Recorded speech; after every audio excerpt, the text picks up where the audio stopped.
we hope will be the beginning of a dialogue of what and who the Two-Spirit community is. We are joined here for this dialogue as we grapple with the questions that we put to our presenters. What is the difference between a gay Indian, a Two-Spirit person, or a traditional Indian that is neither man nor woman, but another gender? Why is the Two-Spirit identity so important to us? What is the relevance of the Two-Spirit movement in relation to the American Indian movement that we're experiencing since the 70s, and of the LGBT movement? And what does the LGBT community have to learn, if anything, from pre-contact Indigenous communities and the Two-Spirit community today? Just the facts. Just the facts.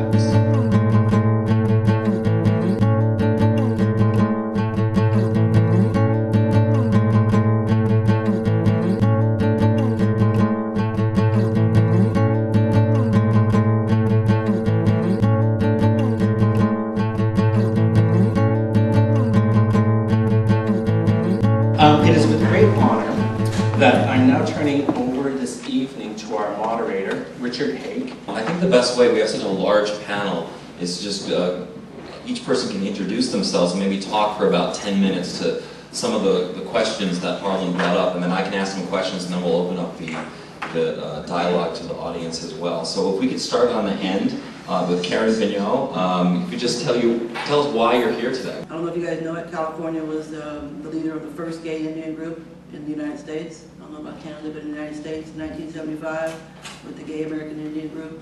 And then we formed in 1991. So we are the only ones from Northern California to Southern California to represent Indians. In San Diego, we have 18 reservations. We have the highest concentration of reservations in the whole United States. And almost every reservation in San Diego has someone that is gay, lesbian. When I say gay, I'm just going to generalize everybody, okay? I don't like to do the whole long name, so I'm just going to say gay. It means everybody, okay? Don't be offended. But we started the group again in 2000 and, when did I start again? 2003, 2004, recently, 2005, I can't remember. But one of the things we were trying to do in San Diego is, even though we have the highest concentration of reservations in the United States, we still seem to be unnoticed in the city. And one of the problems that we were having was when we have gay prides is that you don't see our people in the front. And one of the things that a lot of us gay Indian groups like to do is remind the community that the gay history did not start with Stonewall, it started with us. That's one of the problems that we have as gay Indians is trying to incorporate, you know, the gay community itself in the urban setting with us Indians in the urban setting and also us Indians on the reservations. And we still seem to be fighting that battle right now, trying to get us. We feel we should be in the front of gay pride. You know, I mean, I love my dykes on bikes, I love my girls out there, but still, you know, in terms of historically and who we are, you know, we need to be up front. Hello, everybody. My name is Ben Chivo. I'm originally from the Rosebud Sioux Reservation in South Dakota. I grew up on a reservation, and my father's was Native American, my mother's white. So I come from mixed heritage. My mother's family is from Norway, and I've recently become very active in that community. One of the biggest things that I've become aware of is the difference between living on a reservation and living in mainstream society. It's such a difference, and every time I go back, I'm actually going back on Friday. I'm going up to Bismarck, North Dakota, because they're having a healing ceremony for World AIDS Day at United Tribes Technical College. Evidently what happened is, it's a very rural state where I'm from, and everything kind of happens at rest stops.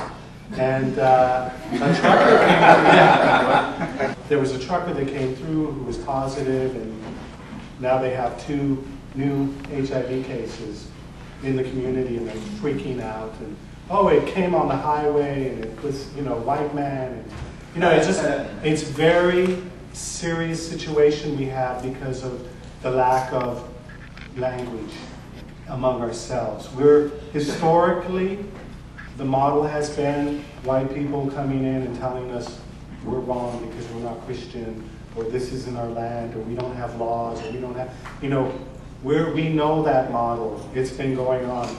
what we have now is a challenge of trying to develop our own model to confront each other and discuss these things amongst yourselves. So consequently, whenever you go to a reservation and attend these things, it feels more like Jerry Springer. I mean, it's really like, you know, because people are so emotional and they don't have the capacity sometimes or the practice of saying how they feel, so it comes out, you know, like in a very real way. Everything that our community did so well for thousands of years overnight became nothing.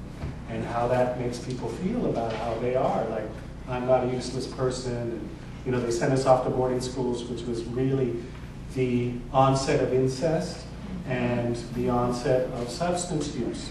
Almost all, one of my research projects is going back and looking at the historical ledgers of the police on reservations, and there's a marked increase when these kids were coming back from these institutions of them just being insane and doing crazy stuff to each other. Recently my boss said, oh, we should try to open up an Indian clinic, and it shocked me because usually people come to the Native American community saying, I want to be spiritual, I want to be traditional, I want to do bead work, but nobody has, I can count on my hand the number of people that have come to us and said, oh, how can I help you? Lucille, good evening. You know, I'm just so grateful for the strength of the people who came before me to walk the Trail of Tears and survive and thrive and celebrate so that I can be here today. And I also want to acknowledge my European ancestors because these two pieces of myself, both white and Cherokee, are a very real result of colonization, assimilation, and continued resistance. American Indians intermarry more than any other minority, and Cherokees are one of the 5 civilized tribes. We have a long history of intermarriage. And in our Two-Spirit Society here, we have people of all different backgrounds. We have African American, American Indians, white American Indians, full-blood American Indian people, and people coming from many different Native nations.